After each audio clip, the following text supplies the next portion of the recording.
말씀하신 프로세스가 사람들이 이야기하는 시스템, 그 시스템을 통제 방식으로 이해하는 경우들이 많이 있지 않나요?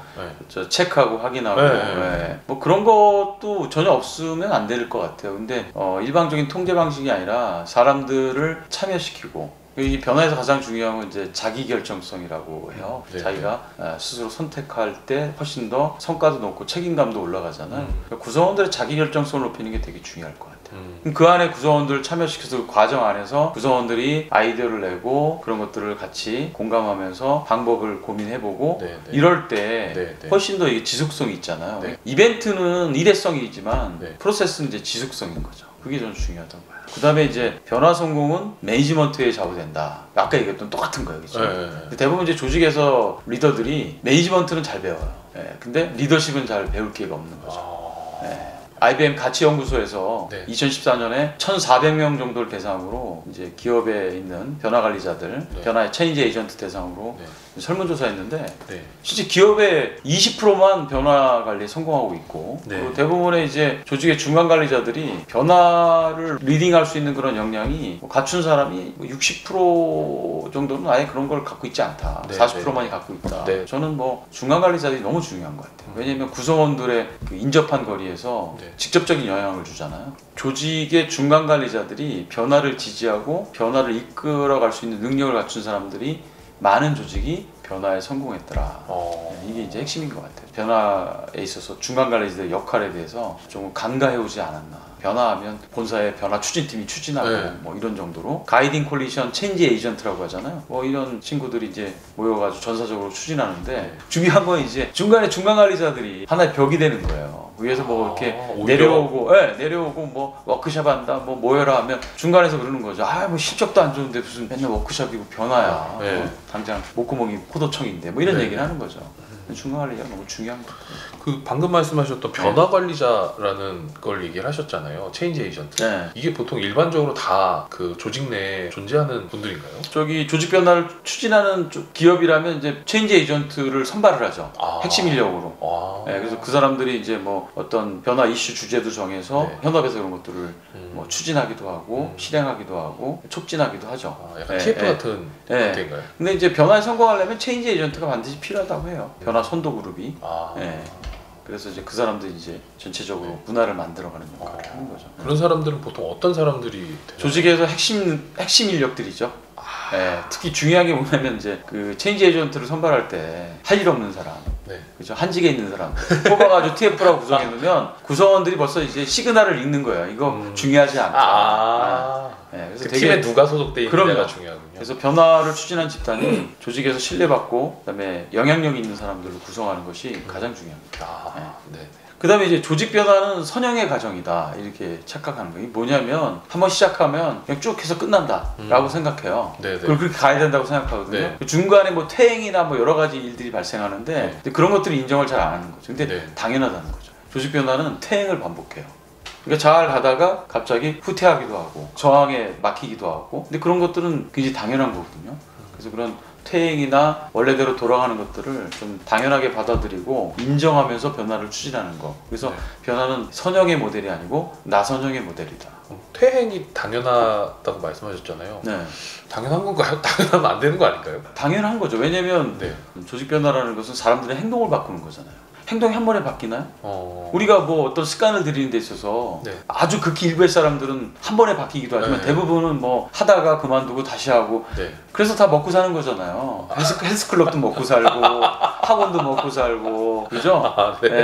그 사업군을 우리가 결심 산업이라고 그러거든요. 똑같아요. 조직에 있는 사람들도 원래 하던 습관에서 새로운 행동을 바꿔야 되는데 이게 잘 안 바꿔져요. 그럼 퇴행하는 거 아니에요. 그죠? 원래대로 하고 안 하기도 하고 그런 걸 당연하게 받아들여야 다시 한 단계를 앞으로 나갈 수 있는 거죠. 그래서 변화에서 중요한 것은 퇴행을 문제시하는 게 아니라 앞으로 어떻게 그것을 극복하고 앞으로 나아갈 거느냐가 더 중요한 거죠. 상당히 어려운 일이네요. 어렵죠. 심지어 이런 경우도 있어요. 새로운 관리자가 와서 사람들의 행동을 바꿔요. 그리고 바꿨다고 생각해. 그 관리자가 갑자기 딴 데로 발령나요. 그러면 원래대로 다 돌아가요. 사람들이. 왜냐하면 그 변화 자체가 사람들한테 내적 동의가 안 일어난 거죠. 습관화되지 않은 거죠. 그리고 변화의 필요성을 절대적으로 공감하지 않은 거죠. 그러니까 원래대로 돌아가죠. 그럼 변화하기 전에 뭔가 분석 같은 게 치밀하게 되어 있어야 되겠네요. 분석이라기보다는 이제 리더가 구성원을 변화시키려면 네. 왜 변해야 되는지 네. 이 Y에 대해서 고민 많이 해야 돼요. 아, 네, Y, purpose. 네네. 그 다음에 이제 people이죠. 변화에 영향을 받는 사람은 누구냐, 그리고 어떤 영향을 받는 건가, 네. 뭐 이런 것들도 고민을 해야 되고, 그 다음에 이제 프로세스도 고민해야 돼요. 변화를 어떻게 이끌어갈 거냐, 네. 네, 뭐 이런 것들도 고민을 사전에 충분히 네. 해야 되는 거죠. 뭐 왜 변해야 되는지, 네. 어떻게 프로세스를 이끌어갈 건지, 누가 영향을 받는지, 그 다음에 피처죠. 큰 그림, 빅피처도 그래야 돼요. 비전 같은 거, 변화의 결과는 어떻게 될 건지 이런 것들을 사전에 고민하고 그거 갖고 사람들하고 커뮤니케이션 해야죠. 그 방금 말씀하신 게 다 앞 글자가 P네요. 그쵸? 그 포피 뭐 이런 건가요? 포피죠. 네. people, purpose, 네네. 그 다음에 프로세스, 픽처 이렇게 아, 포피죠. 뭐 교육하실 때 사용하시는 건가요? 이거 제가 만든 프로세스예요. 네. 그러면 또 혹시 조금 재밌는 어떤 사례 같은 게 있나요? 변화가 잘 이루어져서 성공했던 어떤 사례라든지 뭐 그런 게 있을까요? 그 재밌게도 변화 관련된 사례는요, 성공 사례보다 실패 사례가 많아요. 왜 그러냐면 변화가 성공하기 어렵기 때문에. 기업 사례들은 대부분 실패 사례가 많고요. 네. 성공 사례보다. 아까 얘기했듯이 뭐 IBM 가치연구소에서 네네. 조사해봤더니 20%만 성공했다고 그랬잖아요. 그러니까요. 그렇죠? 네. 한 지자체 사례인데 기업에서도 굉장히 시사점이 많아요.